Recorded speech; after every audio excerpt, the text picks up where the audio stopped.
Hello my dear viewers, I'm Vishwanath political review.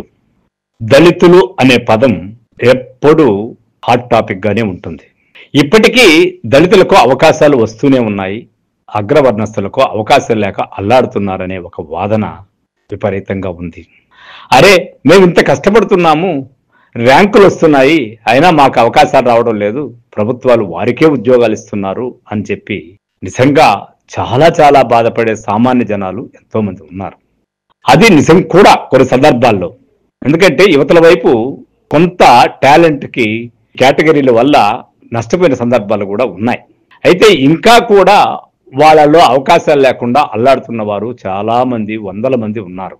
మరి వారికి అవకాశాలు రావాలంటే ఈ రిజర్వేషన్లు ఇంకా కొనసాగించాలా?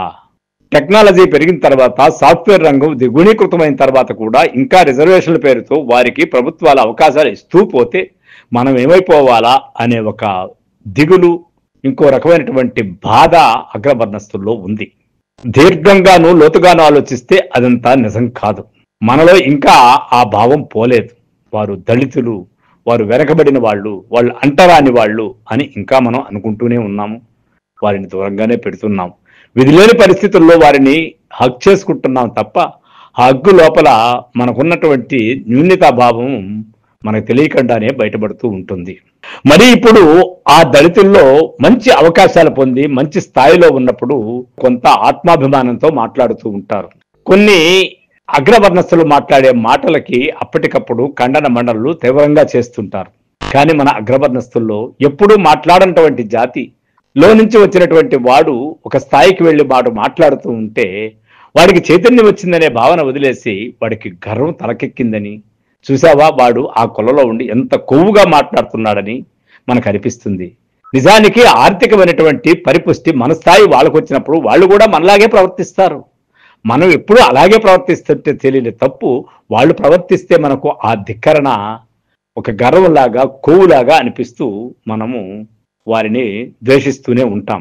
ఈ ద్వేష కారణాలన్నీ కాసేపు పక్కన పెడితే మనం కానీ వారి వైపు వెళ్ళి, వారిలోకి వెళ్ళి కానీ ఆలోచించగలిగితే, వారు ఎదుర్కొన్న సమస్యలు, వారు ఇప్పుడు మనల్ని వ్యతిరేకిస్తున్నటువంటి సమస్యలు అర్థం చేసుకోగలిగితే, నిజంగా కొంత సంయమనంతో మన అగ్రవర్ణస్తులు పాటించగలిగితే, ఆలోచించగలిగితే, వారు వీరో కాదు అందరూ ఒకటే అనే భావన మనలో తెలియకుండా మనకు వస్తుందనే సంగతి గ్రహించినంత వరకు ఈ దళిత వర్ణ వివక్ష ఎంతమందికి ఎన్ని ఉద్యోగాలు వచ్చినా కొనసాగుతూనే ఉంటుంది. అందుకే ప్రముఖ పౌర హక్కుల నాయకుడు బాలగోపాల్ గురించి రాస్తూ వారి గురించి మాట్లాడాలంటే వారిలోకి వెళ్ళాలి, అప్పుడు కానీ వారి యొక్క భావము, వారి యొక్క కష్టము, వారి యొక్క ఆలోచన విధానంలో ఉండేటువంటి ఆత్మ న్యూన్యతా భావాలు బయటపడతాయి. కాబట్టి వాళ్ళలో కలిస్తే తప్ప మనకు వాళ్ళ గురించి తెలియదు అంటూ ఆయన కొన్ని నుడికారాలు చెప్పుకొచ్చాడు.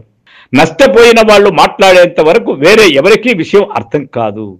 వాళ్ళు చెప్తేనే కదా అర్థమయ్యేది. 5 ఏళ్ల కింద, 10 ఏళ్ల కింద కులం అనేది ఇంత పెద్ద సమస్యని మాకు తెలియదు అంటే దళితులు మాట్లాడలేదు కాబట్టి, నేను బ్రాహ్మణ కులంలో పుట్టాను కాబట్టి కులం పెద్ద సమస్య అని నేను అనుకోలేదు, ఏదో ఉపరితల సమస్య అని అనుకున్నాను.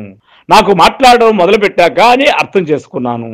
మనందరి ఇళ్లలో స్త్రీలు ఉంటారు కదా, మనందరికీ చెల్లెళ్ళు ఉంటారు కదా, అక్కలు ఉంటారు కదా, అమ్మలు ఉంటారు కదా, వదినలు ఉంటారు కదా, భార్యలు ఉంటారు కదా, వాళ్ళ సమస్య ఏందనేది వాళ్ళు చెప్పేంత వరకు మనకు అర్థం కాలేదు. అలాగే దళితుల సమస్య కూడా మన అక్క, చెల్లి, మన వదిన, మన అమ్మ వీరంతా స్త్రీల కోణంలో చూసే దృష్టికోణం మనకు లేదు కాబట్టి వాళ్ళ సమస్య కూడా, అంటే 24 గంటలు మనతో ఉన్నటువంటి మన స్త్రీల విషయం కూడా మనకు అర్థం కానప్పుడు వాళ్ళ గురించి మనం తెలుసుకుంటే కదా అర్థమయ్యేది అనే ధోరణిలో ఆయన మాట్లాడే మాటలు స్పష్టంగా నిజంగా సమస్య కోణాల్లోకి, మూలాల్లోకి మనం వెళితే తప్ప ఆ సమస్య అనేది మనకు అర్థం కాదనే సంగతిని ఆయన తేటతెల్లం చేస్తాడు. మనమే వాళ్ళ సమస్యని వాళ్ళు చెప్పేంత వరకు మనకు తెలియదు, మనకు అర్థం కాదు అని బాలగోపాల్ చెబుతుంటే నిజంగా ఆయన అటు స్త్రీల గురించి కానీ, దళితుల గురించి కానీ ఎంత లోతుగా ఆలోచించాడు, ఎన్ని మెట్లు దిగి వారి వైపు, వారిలాగా వారితో కలిసి నడవడానికి సిద్ధపడ్డాడు. ఒక బ్రాహ్మణ కులంలో పుట్టి ఆ కులం అనే సంగతే ఇంత సమస్యలు తెచ్చిపెడుతూ ఉంది, నేను ఆ కులంలో ఉన్నాను కాబట్టి ఇతర కులాల సమస్యలు నాకు పెద్దగా అనిపించలేదని వేదన చెంది వారిలో ఏకమై వారితో కలిసి సామాన్యంగా స్లిప్పర్లు వేసుకుని అసలు ఆలోచన విధానంలో ఆయన మాట్లాడే మాటల్లో ఉన్న సహజత్వంగా చూస్తే ఈయనొక అపూర్వ మానవుడు అనిపిస్తుంది తప్ప నిజంగా మేధావి అని మనకు అనిపించదు. ఎందుకంటే ఆయన మేధావి పరంగా ఎత్తుకుంటే మ్యాథమెటిక్స్ కావచ్చు, ఇంకోటి కావచ్చు, మనం ఊహించలేనంత మేధావి. కానీ దళితుల కోసము, స్త్రీల కోసము, దోపిడీ గురైనటువంటి వర్గాల కోసము, అన్యాయంగా ప్రభుత్వ యొక్క రాజ్య కాంక్షకు బలైపోతున్నటువంటి సామాన్య యువకుల పోరాట శైలి కోసము ఆయన పాటుపడ్డ విధానం చూస్తే నిజంగా ఈ కాలంలో, మన కాలంలో, మన ఆంధ్రప్రదేశ్లో పుట్టాడా అని అనిపిస్తుంది. అలాంటి బాలగోపాల్ గురించి మనం ఈ కథనం గారి నచ్చినట్లయితే సబ్స్క్రైబ్ చేయండి, లైక్ చేయండి, షేర్ చేయండి. Thank you. I am Vishwanath.